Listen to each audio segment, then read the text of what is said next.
Oke, berjumpa kembali dengan saya Pastor Toga Parlindungan Simanjuntak dalam bincang-bincang malam kita hari ini, bincang-bincang sederhana kita. Dan sambil menunggu untuk beberapa orang bisa join dengan kita, saya rindu kita terus mendengarkan lagu-lagu yang bisa saya putarkan hari ini di sepanjang hidupku. Oke. Hidupku. Sambil menunggu beberapa orang yang bisa bersama-sama dengan kita, nanti kita akan membahas seputar dusta ataupun berbohong. Ya. Kita akan bincang-bincang sedikit saja seputar dusta ataupun berbohong. Apa yang kita bisa lihat dari sebuah kata dusta ataupun berbohong? Ya, oke. Sambil kita masih menanti yang lain join dengan kita. Ya.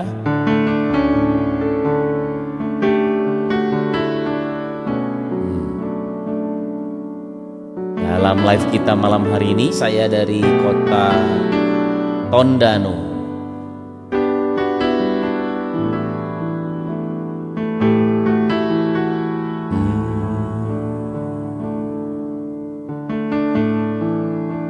Betapa ku menyadari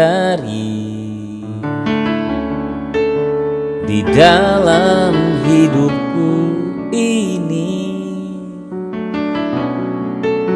Kau selalu memberi rancangan terbaik oleh karena kasih.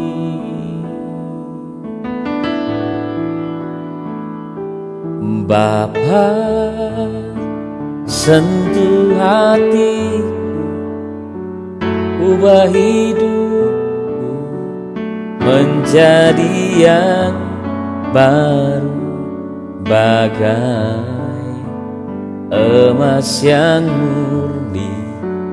Kau membentuk bejana hatiku. Bapa, ajarku mengerti sebuah kasih yang selalu memberi, bagai air mengalir yang tiada pernah berhenti.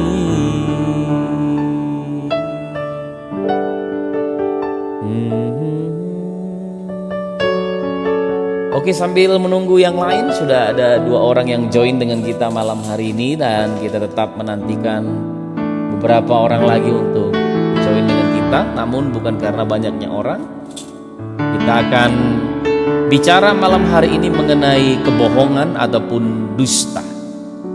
Apa pandangan daripada kekristenan ataupun apa yang kita rasakan waktu kita berdusta ataupun waktu kita berbohong? Kira-kira apa yang akan hilang dari hidup kita dan apa yang akan datang dalam hidup kita? Nah, hal ini adalah hal yang sederhana, tapi banyak orang menyepelekan satu kata ini, yaitu berbohong. Nah, untuk itu saya akan bacakan dulu sebuah kalimat yang pernah saya tuliskan kurang lebih 6 tahun yang lalu di akun Facebook saya. Saya menuliskan kalimat ini dalam pengalaman saya, memang dalam pengalaman saya tentang berdusta, dan dalam pengalaman saya waktu saya mengalami saya didustai, kira-kira begitu, sehingga muncullah kata-kata ini. Dan saya tulis itu di tanggal 17 Agustus tahun 2015. Nah, mungkin kalau nanti ada yang mau bertanya ataupun ada yang ingin share sesuatu, boleh sampaikan di kolom chat ya. Oke. Saya akan bacakan pernyataannya demikian ya. berdusta. Dalam kalimat tanya, berdusta, nah itu dia. Kita semua pernah melakukannya. Kadang kita berdusta karena hal itu membuat perasaan kita lebih nyaman. Kadang juga sekedar membuat orang lain merasa lebih enak. Setiap kali Anda berdusta, maka akan menjauhkan Anda dari kebenaran. Itu sebabnya pilihlah kebenaran, maka Anda akan hidup. Nah, berdusta. Sekali lagi saya ulangi, setiap kita pernah melakukannya. Dan saya percaya tidak ada orang di muka bumi ini yang tidak pernah berdusta. Semua kita pernah jatuh dalam dosa yang namanya kebohongan ataupun berdusta. Ya, sudah bersama-sama dengan kita ada Dewi Sitompul dari kota Batam, ada juga Bapak rohani saya yang luar biasa, Bapak Benjamin Bujungli dari kota Jambi. Nah, kita akan bahas mengenai berdusta. Coba tanyakan kepada diri Anda masing-masing, pernahkah Anda berdusta? Atau dusta apa yang saudara-saudara lakukan? Bohong, bohong besar, bohong kecil, dusta besar, dusta kecil. Alkitab berkata bahwa dosa besar dan dosa kecil itu sama-sama dosa. Dan dusta besar maupun dusta kecil tetap adalah sebuah dusta ataupun dosa. Nah, saya ulang lagi karena ada yang baru bergabung dengan kita.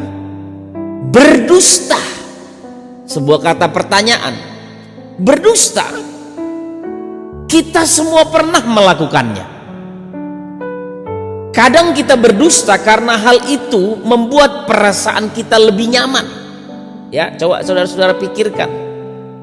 Waktu saudara-saudara ataupun kita berdusta, membuat perasaan kita lebih nyaman.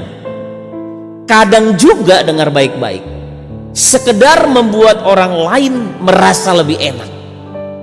Kadang kita berdusta untuk membuat orang yang ada bersama-sama dengan kita merasa lebih tenang ataupun merasa lebih nyaman. Namun ketahuilah bahwa setiap kali Anda berdusta, setiap kali kita berdusta, maka akan menjauhkan kita ataupun Anda dari kebenaran.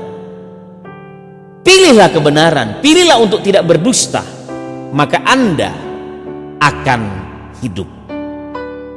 Nah, saya akan bahas satu persatu apa kata Alkitab mengenai kebohongan ataupun mengenai dusta. Karena kita mendapati bahwa orang dalam gereja, orang dalam pelayanan, orang-orang Kristen seringkali berdusta. Kita tidak bisa menghindari hal ini, saudara. Namun saya berdoa supaya kita bisa mengerti bahwa dusta itu akan menjauhkan kita dari kebenaran. Nah, Alkitab berkata dalam Mazmur pasal yang ke-24 ayat yang ke-14. Ya, kalau saudara-saudara ada Alkitab, boleh buka Alkitabnya. Dalam Mazmur pasal yang ke-24 ayat yang ke-11 dikatakan, jagalah lidahmu terhadap yang jahat dan bibirmu terhadap ucapan-ucapan yang menipu. Saudara, sekali lagi kita seringkali berdusta untuk membuat orang di sekeliling kita menjadi tenang ataupun nyaman, atau barangkali juga itu membuat perasaan kita lebih tenang. Tetapi ketahuilah, Alkitab berkata, jagalah lidahmu dari perkataan yang jahat dan bibirmu terhadap ucapan-ucapan yang menipu. Nah, kita akan lihat bahwa dalam 1 Yohanes pasal 2 ayat 21 juga jelas dikatakan, yang bisa kita artikan bahwa bila kita berpegang pada kebenaran, maka kita tidak akan berdusta. Saya ulangi, bila kita berpegang pada kebenaran, maka kita tidak akan pernah berdusta. Jadi waktu saudara-saudara mengerti kebenaran dan tahu kebenaran, maka saudara nggak akan pernah berdusta, tidak akan mau melakukan dusta. Karena dusta adalah tetap merupakan dosa yang dibenci oleh Tuhan. Dan berbohong adalah dosa yang sejajar dengan mata yang sombong, saksi dusta, dan yang lain-lain. Jadi berbohong itu sejajar dengan dosa-dosa yang lain. Kadang-kadang kita berpikir bahwa berbohong itu kan hal yang kecil, nggak apa-apa kan, ini untuk kebaikan bersama. Tetapi berbohong itu disejajarkan dengan dosa mata sombong, dengan saksi dusta, dan juga dengan dosa-dosa yang dibenci oleh Tuhan. Nah, Alkitab berkata demikian, 6 perkara ini yang dibenci Tuhan, bahkan 7 perkara yang menjadi kekejian bagi hatinya. Yang pertama adalah mata sombong, lidah dusta, tangan yang menumpahkan darah orang yang tidak bersalah, hati yang membuat rencana-rencana yang jahat, kaki yang segera lari menuju kejahatan, seorang saksi dusta yang menyembur-nyemburkan kebohongan dan menimbulkan pertengkaran saudara. Jadi kita harus selalu ingat dan waspada, jangan sampai kita dijebak oleh iblis yang merupakan bapak dari segala dusta. Nah, jadi saudara-saudara gini, kadang kita berpikir bahwa dosa percabulan, dosa perzinahan, oh itu luar biasa, itu menyesatkan sekali. Dan kita berpikir bahwa dosa dusta itu, dosa berbohong itu dosa yang bisa dimaklumi, ataupun dosa yang ya nggak apa-apa lah, berdusta demi kebaikan. Tapi Alkitab berkata bahwa iblis adalah bapak dari segala pendusta. Nah, ternyata akar dari semua dosa-dosa yang besar, dosa yang jahat-jahat, yang kita lihat bahwa dosa ini sangat menyesatkan secara pikiran manusia, dimulai dari dusta, saudara-saudara. Coba pikirkan bahwa orang yang melakukan perzinahan juga jatuh dalam dosa dusta. Orang yang mencuri, dia juga jatuh dalam dosa kebohongan ataupun dusta. Nah, jadi kadang-kadang kita berdusta hanya sekedar untuk menenangkan perasaan kita itu dalam pikiran kita. Bahkan kadang-kadang kita berdusta, saudara, berdusta untuk menenangkan orang-orang di sekelilingmu. Tapi ingat baik-baik, Alkitab berkata bahwa iblis adalah bapak dari segala pendusta. Jadi kita harus ingat, selalu ingat dan waspada. Jangan sampai kita dijebak oleh iblis yang merupakan bapak dari segala pendusta. Nah, iblislah yang menjadi bapakmu. Kalau Alkitab berkata, iblislah yang menjadi bapakmu dan kamu ingin melakukan keinginan-keinginan bapakmu, yaitu iblis. Ia adalah pembunuh manusia sejak semula dan tidak hidup dalam kebenaran, sebab di dalam dia tidak ada kebenaran. Apabila ia berkata dusta, ia berkata atas kehendaknya sendiri, sebab ia adalah pendusta dan bapa dari segala dusta. Dalam Yohanes pasal 8 ayat yang ke-44. Nah, saudara-saudara, saya mau mengajak saudara-saudara untuk mengerti dan mengetahui bahwa ada banyak firman dalam ayat-ayat perjanjian lama dan perjanjian baru yang menunjukkan betapa seriusnya dosa kebohongan, dosa dusta. Jadi jangan pernah berpikir bahwa dosa dusta itu adalah dosa yang kecil ataupun dosa yang biasa. Nah, ternyata dosa dusta itu adalah akar dari berbagai macam-macam dosa yang lainnya. Ya. Nah, nanti saudara-saudara bisa baca di rumah dalam Matius pasal 5 ayat 37, Kolose 3 ayat 9 sampai 10, Efesus pasal 4 ayat yang ke-25, kemudian dalam Wahyu 21 ayat 27. Jadi bila kita ingin hidup bahagia, maka kita harus menjaga lidah kita supaya kita jangan terjebak dalam dosa yang disebut dengan dusta. Nah, 1 Petrus pasal 3 ayat 10 berkata demikian, siapa yang mau mencintai hidup dan mau melihat hari-hari baik, ia harus menjaga lidahnya terhadap yang jahat dan melakukan yang baik. Ia harus mencari perdamaian dan berusaha mendapatkannya. Jadi dusta itu mari kita buang jauh-jauh dari hidup kita. Dusta itu bisa kita lakukan dari mana? Berdusta terhadap diri kita sendiri, berdusta terhadap roh, jiwa, dan tubuh kita kerap kali lakukan. Nah, yang paling mengerikan begitu kita berdusta terhadap diri kita cenderung akan mendustai orang di sekeliling kita. Mendustai orang di sekeliling kita dimulai dari rumah tangga kita. Pasangan suami istri berdusta, orang tua dengan anak saling berdusta. Bahkan waktu kita bekerja, berusaha, berbisnis, seringkali kita juga melakukan dusta. Orang bilang begini, gak mungkin saya dapat cuan kalau saya gak berbohong sedikit-sedikit lah. Kalau saya tidak tipu-tipu sedikit, dari mana saya dapat cuan?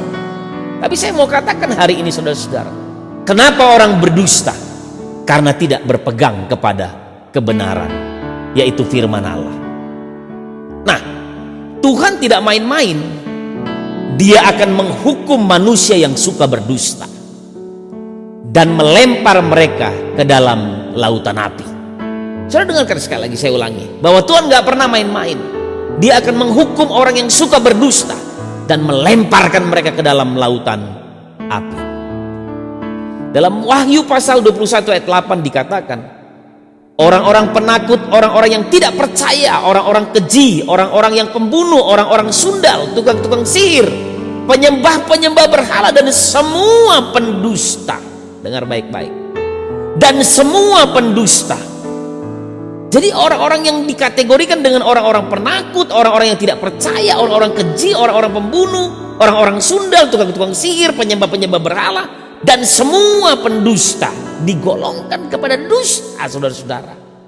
Dan dikatakan demikian, mereka akan mendapat bagian mereka dalam lautan yang menyala-nyala oleh api dan belerang.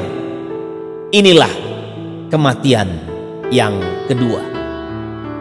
Jadi malam hari ini saya mau mengajak kepada kita, saudara-saudara, orang percaya, orang Kristen, peganglah kebenaran, maka engkau tidak akan berdusta. Tapi waktu engkau tidak memegang kebenaran, engkau akan berdusta. Waktu engkau senang untuk menyenangkan hati orang lain tanpa kebenaran, engkau sedang mendustai dirimu dan mendustai juga orang-orang di sekelilingmu. Yang paling mengerikan, kadang-kadang kita mendustai orang-orang yang kita kasihi. Pasangan kita, istri, anak kita, suamimu, engkau mendustai mereka. Nah, malam ini saya mau mengingatkan kita dalam pesan singkat ini bahwa sebagai orang percaya, kita harus dan mengajar diri kita terlebih dahulu untuk berpegang kepada kebenaran dan tidak terjebak dalam dusta. Bahkan kita harus mengajar anak cucu kita untuk tidak berbohong. Kita harus menjaga lidah kita untuk tidak banyak bicara sehingga dapat menghindari kebohongan. Nah, saudara-saudara, saya kembali kepada pernyataan saya 6 tahun lalu, di tahun 2015. Berdusta, kita semua pernah melakukannya. Kadang kita berdusta karena hal itu membuat perasaan kita lebih nyaman.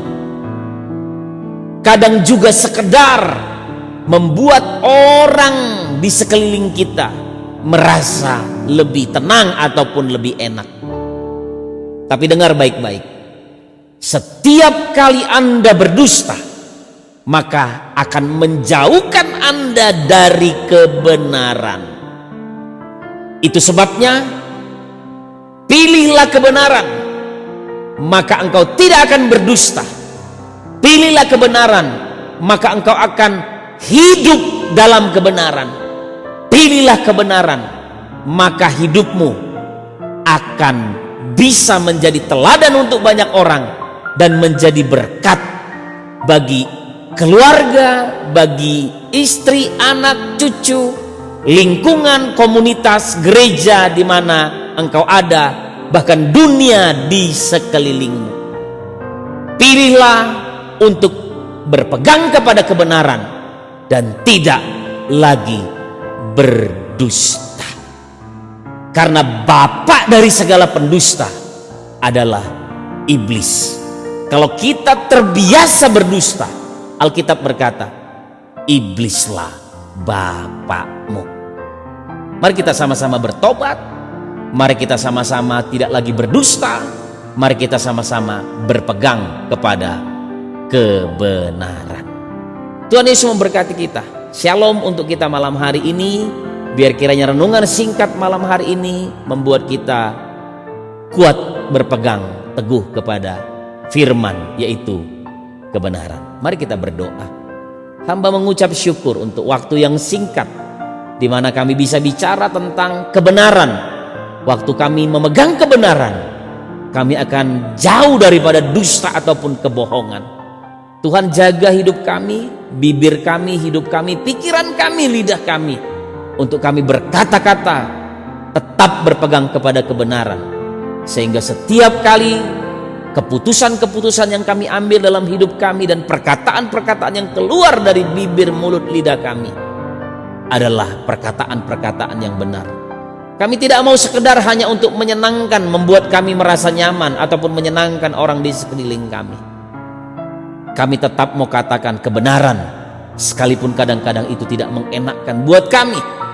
Tapi kami mau berkata malam ini, Kristuslah Bapa kami, bukan iblis yang bapa dari segala pendusta. Terima kasih, kuatkan kami Tuhan. Kami melangkah dalam kebenaran untuk melakukan kebenaran firman-Mu. Dalam nama Tuhan Yesus kami mengucap syukur dan berdoa. Haleluya. Amin. Dengan saya Pastor Toga Parilungan Simanjuntak, GGC Jakarta. Shalom buat kita semua.